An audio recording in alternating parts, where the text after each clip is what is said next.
spot where you can get more information. For example, I may suggest that you see Chapter 14, which, by the way, discusses auditing long-term liabilities and stockholder equity. Also, in this book, I break auditing down to its lowest common denominator. I avoid using jargon that only seasoned auditors would understand. And where appropriate, I provide a brief overview of the financial accounting concepts that go hand in hand with the auditing topic du jour, so you won't have to break out your accounting textbooks at every turn. However, please keep in mind that the list of auditing steps I present in this book isn't all-inclusive. I simply can't cover every possible procedure that every audit may require. This book is meant to illuminate the rather dry presentation of topics given in all auditing books from which I've taught. If you're already employed by a CPA firm and your firm requires additional procedures, your audit supervisor will let you know. Furthermore, I briefly discuss the Sarbanes-Oxley Act of 2002, SOX, and the watchdog over the audits of publicly traded companies, the Public Company Accounting Oversight Board, PCAOB. If you have the time, I recommend reading Sarbanes-Oxley for Dummies by Jill Gilbert Wellitalk, JD, CPA, published by Wiley. This handbook walks you through the new and revised SOX laws, albeit looking at the topic more from the client's point of view than from yours as an auditor.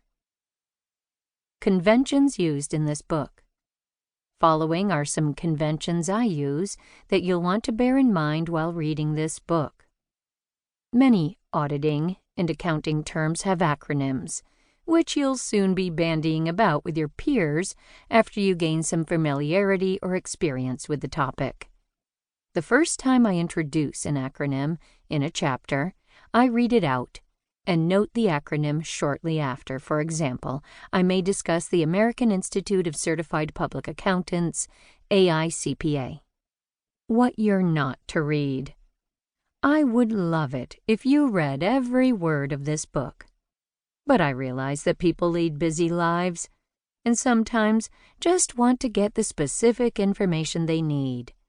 So if you're under a time crunch, you can safely skip the following without jeopardizing your understanding of the subject at large.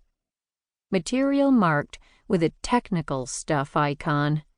These paragraphs contain extra auditing and accounting information that, although useful, isn't critical to your understanding of the topic at hand. Foolish assumptions. I assume you don't have more than a rudimentary knowledge of auditing and accounting, and I'm guessing you're one of the following people. A college auditing student who just isn't getting it by reading and rereading the auditing textbook. I've seen that deer in the headlights look many times in my classroom.